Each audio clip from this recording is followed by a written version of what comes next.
বাবা আমার বক্তব্য লোক রাইছাও কি নিয়ে আইছাও? বাবা আমি তোমার লিগে পালের গরুটা নিয়েছি। বাহ কি সুন্দর, তুমি সে আমার আসল ভক্ত।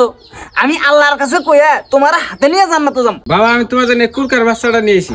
মা এত ছোট গে, বাবার উপরে বিশ্বাস কম আছে নি? না বাবা তাইলে দেখো যে আমার ওই ভক্ত কত বড় গরু নিয়ে আইছে। যাই হোক দিয়ে যাও। আর আমার প্রিয় ভক্ত তুমি কি নিয়ে আইছাও? বাবা আমি তো কিছুই এনে নাই। হ্যাঁ কিছু এনো নাই? রেখা দেয় দেন ঠিক আর খিচুড়ি রান্ধা জানি খিচুড়ি দেশ না, কিছুই এনে নাই। তুই বাবার বিজনেসের বিষয়ে কি বুঝস? এই বিজনেসের চেয়ে অন্য কোনো বিজনেসে লাভ আছে?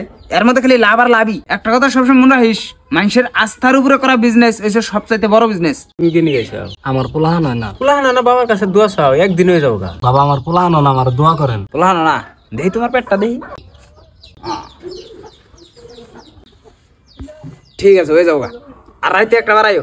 এই ডেইলি নামাজ পড়ো না নাকি? নামাজ পড়বো একদিন। ফারুকুদ্দিন কাবির সে ছিল আসল ভক্ত, সব সময় গুরুর চরণে পড়ে থাকতো, গুরুর চরণ দেয়া পানি খাইতো। 14 বছর তপস্যা করার পর তিনি পাইল গুরু দক্ষিণা। ভর পানি থাকা নদীর উপর দাইটা যায়, তার আঠু পানি হয়। নদী পার করেই তিনি নদী ফিরাই দিলেন। এই মৌলানারা কি বুঝে? ওরা মারফতের বিষয়ে কিছু জানে কি? খালি শরীয়ত না থাকলেও বউ। শালা বন্ড তুই এত রাতে মেয়ে মাসের বুগুলে কি করস? আমার ভক্তর বউ নাই। ধর্ম নামে তুমি বন্ডামি করবে না। শালা মার শালা পীর হইছে না, শালা বন্ড পীর হইছে শালা।